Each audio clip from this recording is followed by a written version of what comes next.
हर हर महादेव। चार धाम की यात्रा में से एक धाम है केदारनाथ धाम, जहां हमारे महादेव का एक प्यारा और अद्भुत मंदिर है जो बहुत रहस्यों से भरा हुआ है, जिसके कपाट हर वर्ष अप्रैल में खुलते हैं और दीपावली के ठीक 2 दिन बाद भैया दूज वाले दिन बंद कर दिए जाते हैं। इस बीच हर व्यक्ति की तमन्ना होती है कि वो इन पहाड़ों की वादियों का आनंद लेते हुए महादेव के केदारनाथ जी मंदिर के दर्शन करें।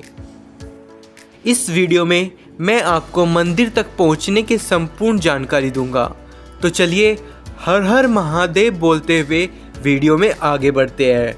तो दोस्तों, यात्रा पर जाने से पहले आपको यात्रा परमिट लेना होता है, जो आप इनकी ऑफिशियल वेबसाइट पर जाकर ले सकते हैं। परमिट में आपको अपनी पर्सनल डिटेल भरनी होती है और बताना होता है कि कब से आप अपनी यात्रा शुरू करने वाले हैं। सारी डिटेल भरने के बाद आपको सबमिट करना होता है। उसके बाद आपको यात्रा परमिट मिल जाता है। इसको आप PDF फॉर्म में भी डाउनलोड कर सकते हैं और ये परमिट बिल्कुल फ्री ऑफ कॉस्ट होता है। यात्रा परमिट का लिंक मैं डिस्क्रिप्शन में दे दूँगा और आपको यहाँ स्क्रीन पर भी दिखाई दे रहा होगा। अगर आपको ऑफलाइन परमिट लेना है तो आपको हरिद्वार और सोनप्रयाग में जाकर ही ले सकते हो। यात्रा परमिट बिल्कुल फ्री ऑफ कॉस्ट होता है, चाहे ऑनलाइन हो या ऑफलाइन। तो दोस्तों, केदारनाथ जी मंदिर के लिए बेस पॉइंट है हरिद्वार, जो उत्तराखंड में है। यहाँ तक आप बस, ट्रेन या टैक्सी से आ सकते हैं। अगर आप प्लेन से आना चाहते हैं तो यहाँ का नज़दीकी एयरपोर्ट है देहरादून एयरपोर्ट। तो दोस्तों, हरिद्वार से केदारनाथ धाम की दूरी लगभग 230 से 250 किलोमीटर की है। दोस्तों, हरिद्वार में रेलवे स्टेशन या बस स्टैंड के पास से आपको सोनप्रयाग जाने वाली बस मिल जाएगी, जो सुबह 4 बजे से 5 बजे तक चलती है और इसकी टिकट आपको एक दिन पहले ही बुक करानी होती है। तो आपको हरिद्वार एक दिन पहले ही पहुंचना होगा। इसकी टिकट आप ऑनलाइन भी करा सकते हैं। टिकट बुक कराने के लिए आपको इसके ऑफिस रेलवे स्टेशन के बाहर मिल जाएगा और इस टिकट की कॉस्ट है 550 रुपये। अगर आप टिकट नहीं ले पाते हो, आपकी ये जर्नी पार्ट्स में हो जाएगी, जो बहुत कॉस्टली और बहुत लंबी हो जाती हैं। इसलिए जितना जल्दी हो सके आप अपनी टिकट ले लीजिए, क्योंकि इनमें टिकट लेना भी बहुत मुश्किल होता है। अगर आप सोनप्रयाग जाने वाली बस मिस कर देते हैं तो आपको पार्ट्स जर्नी करनी होगी, हरिद्वार से रुद्रप्रयाग और रुद्रप्रयाग से सोनप्रयाग, जो बहुत कॉस्टली पड़ जाती है। हरिद्वार से आप ऋषिकेश, देवप्रयाग, रुद्रप्रयाग, गुप्तकाशी होते हुए अराउंड 2 बजे तक सीतापुर पहुंच जाएंगे। सीतापुर में ही बस आपको छोड़ देगी, क्योंकि आगे बस की पार्किंग नहीं होती है। अगर आप अपनी कार से आते हैं तो आपको सोनप्रयाग में पार्किंग मिल जाती है। सोनप्रयाग में आपको स्टे करने के लिए होटल भी मिल जाएंगे। आप सीतापुर में भी रुक सकते हैं, क्योंकि सोनप्रयाग में होटल बहुत कम है, इसलिए सोनप्रयाग में होटल बहुत महंगे मिल सकते हैं। सीतापुर में काफ़ी होटल हैं, तो वहाँ की कॉस्ट थोड़ी कम रहती है। अगर आप उसी दिन यात्रा करने वाले हैं तो आपको सोनप्रयाग या सीतापुर में अपना एक्स्ट्रा लगेज को रखने के लिए लॉकर भी मिल जाएंगे और सीधा गौरीकुंड पहुंचकर तप्त कुंड में स्नान कर आप अपनी पैदल यात्रा शुरू कर सकते हैं। भोजन के लिए आपको जगह जगह पर होटल भी मिल जाएंगे, जहां मैक्सिमम 120 से 150 रुपये तक अच्छी थाली मिल जाएगी। आप यहां सेपरेट मेन्यू में भी भोजन कर सकते हैं। और यात्रा मार्ग में कभी कभी काफ़ी हैवी रेनफॉल या लैंडस्लाइड हो जाती है, तो यात्रा को कुछ टाइम के लिए रोक दिया जाता है और इस वजह से यहाँ पर होटल मिलने मुश्किल हो जाते हैं और होटल की कॉस्ट भी बढ़ा दी जाती है। बेटर होगा कि आप होटल पहले ही बुक करके पहुँचे। दोस्तों, केदारनाथ जी की पैदल यात्रा गौरीकुंड से शुरू होती है।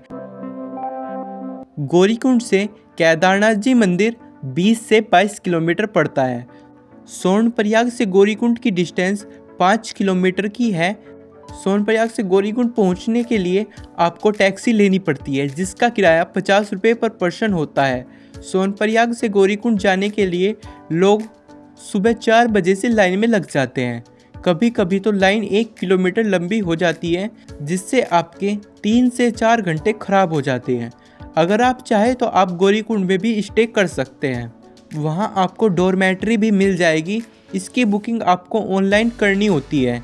ये आपको 450 रुपये के आसपास मिल जाएगा। अगर आप इनको ऑन द स्पॉट बुक करना चाहते हैं वो थोड़ा मुश्किल हो जाता है। दोस्तों, एक महत्वपूर्ण बात, केदारनाथ में बहुत ठंड होती है और बारिश भी होती है, इसलिए आप अपने साथ एक छोटा बैग ज़रूर रखें, जिसमें आप गर्म कपड़े, रेनकोट, छाता, कुछ मेडिसिन जैसे बदन दर्द, सर्दी, खांसी और चार्जर पावर बैंक भी जरूर रखें।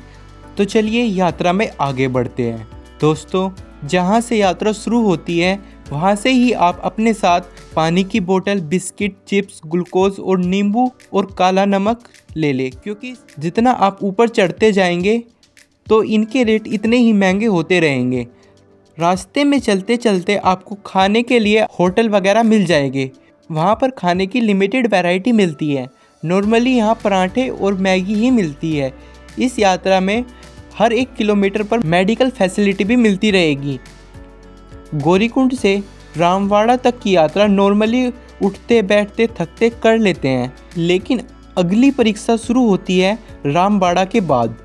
रामबाड़ा के बाद की यात्रा में, जिसमें बिल्कुल खड़ी चढ़ाई शुरू हो जाती है और इसमें लोगों के पसीने छूट जाते हैं। इस यात्रा में आपको सुंदर प्राकृतिक दृश्य देखने को मिलेंगे और आपको इन नज़ारों को अपने कैमरों और फ़ोन में कैद करने का मन अवश्य करेगा। इस प्रकृति का आनंद लेते हुए आप अपनी थकान भी भूल जाएंगे। गौरीकुंड से यहाँ आप 8 से 9 घंटे में बेस कैंप पहुँच जाएंगे। बेस कैंप मंदिर के 1 से 1.5 किलोमीटर पहले आता है और यहाँ स्टे करने के लिए आपको होटल वगैरह भी मिल जाएंगे। यहाँ स्टे करने के लिए यहाँ की रूम की कॉस्ट आपको 800 रुपये पड़ जाती है, पर जब यहाँ बहुत भीड़ हो जाती है तो यहाँ रूम बहुत महंगे हो जाते हैं, लगभग 2000 रुपये के आसपास पहुँच जाते हैं और इसकी बुकिंग आपको एडवांस में ही करानी होती है। हैंड टू हैंड बुकिंग नहीं होती है और यहाँ लिमिटेड बेड होते हैं जो जल्दी ही बुक हो जाते हैं। यहाँ पर स्टे करने के लिए टेंट भी लगे होते हैं, बट यहाँ के चार्ज घटते बढ़ते रहते हैं। यहाँ ऊपर जाकर आपको अपना रजिस्ट्रेशन चेक कराना होता है और साथ में ही आपको यहाँ दर्शन के लिए टोकन भी मिलता है। तो दोस्तों, अब हम पहुँच गए भगवान केदारनाथ जी मंदिर के पास। केदारनाथ मंदिर के पीछे आपको भीमशिला भी मिलेगी। उसके दर्शन करना आप बिल्कुल न भूलें, क्योंकि ये वही भीमशिला है जो 2013 की सबसे बड़ी आपदा में इस मंदिर की रक्षा की थी। केदारनाथ जी मंदिर के आगे भैरवनाथ जी का मंदिर भी है, वहाँ भी आप दर्शन जरूर करें। ये मंदिर केदारनाथ मंदिर से 1 किलोमीटर ऊपर की ओर है। जय भैरव बाबा, हर हर महादेव। अगर आप इस वर्ष केदारनाथ धाम जाने की प्लान बना रहे हैं, के लिए आपको 2 मंथ पहले ही दौड़ लगाना और एक्सरसाइज करना शुरू कर देना चाहिए, ताकि आपको ट्रैकिंग में कोई परेशानी न हो।